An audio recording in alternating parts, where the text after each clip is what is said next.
Right now, Pittsburgh's best sports show is about to begin. Call us or tweet us. We've got things to talk about on the Nightly Sports Call. I love your energy, John Burnett. Thanks very much. And now, here's your 5-day forecast brought to you by, I won't go into your territory, but thank you very much for the nice intro. And welcome to the Sports Call, everyone. We are here nightly, as the title says, at 412-575-2600. Let us know what you think about the events of the day. You can also tweet me at KD P-O-M-P. And we saw a lot of football action. And the Steelers had a very nice opportunity to just sit back, relax. They already took care of business on Thursday night, 40-17 over a 6-3 Tennessee Titan team, which was a nice win for the Steelers. And who knows, it may take them to a next level as they go down the stretch. But they also watched today as New England just continues to roll. They beat up on Denver last week after coming off a bye, 41-16. And then today, no problem with Oakland, 33-8. Tom Brady at age 40 continues to just be outstanding. 30 of 37, 339 yards, 3 touchdowns. New England keeps pace with the Steelers, both teams now at 8-2. Kansas City, on the other hand, has fallen apart. Remember when they were 5-0 and people were talking about, man, the AFC may go through Kansas City? Not so much.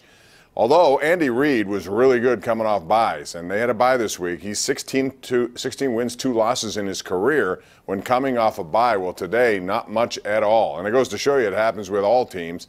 People around here are critical if the Steelers play badly coming off a bye, which they did in the first half against the Colts. But today was just not in the cards for the Chiefs. They look bad offensively.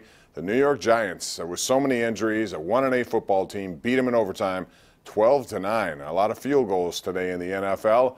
Big pass to Roger Lewis Jr. made that available on 4th and 6. The Giants went for it in overtime, and they not only got the first down, they got near the goal line, and then one play later kicked a field goal to win it.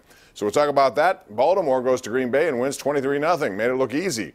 They had 4 interceptions. They had 6 sacks. They did to Green Bay what the Steelers did to Tennessee the other night, and they got a shutout, their 3rd of the season. And Green Bay comes to Pittsburgh next Sunday night, so I'd like to get your take on that game. You can tell that Aaron Rodgers is an MVP just by the fact he doesn't play and what it means to Green Bay or any team that has an elite quarterback. Your appreciation for Ben Roethlisberger should be increased after watching some of the football over the last several weeks without some of these star quarterbacks. And that's how important they are to their specific teams. Also, we're going to talk about the Penguins now, and we've reached the quarter point of the season. Who is your MVP? I'll tell you who mine is coming up after the break. We'll also talk about whether or not they still have some unfinished business when it comes to finding a third-line center. I think Riley Sheahan has been good, but he hasn't scored, not counting an empty net goal the other night in Ottawa, but he's been good in all other departments. But is he good enough? They haven't gotten a lot of bottom 6 scoring, and that still is a problem at this point, although it's a long way to go. But I'm sure Jim Rutherford is looking down the road and keeping all options open. And we asked this question tonight on the #1 Cochran Sports Showdown, which airs around midnight, so hope you can stay up on KDKA. Our panel includes Tim Benz. We also have Jason Mackey and Chris Mack. And the question I asked, if you had a choice at the end of the season, these guys are operating on expiring contracts, who would you rather keep? Who do you think most logically the Penguins will keep? Patrick Hornquist or Ian Cole? Let me know what you think by calling 412-575-2600. We'll get into that. Some news about the Penguins tonight. They're going to be playing another outdoor game, this one in Philadelphia at Lincoln Financial Field. That'll come up on February 23rd, 2019. So not this coming year, but in 2019. And the last time they played here in Pittsburgh, the Penguins won. And you might remember how that went down. They had about 67,000 people here. That's similar attendance in Lincoln Financial. That should be packed for that game. I don't know how you feel about outdoor games. I've watched them. I like some of them. I think sometimes there are too many of them. I'd like to get your take on that as well. 412-575-2600.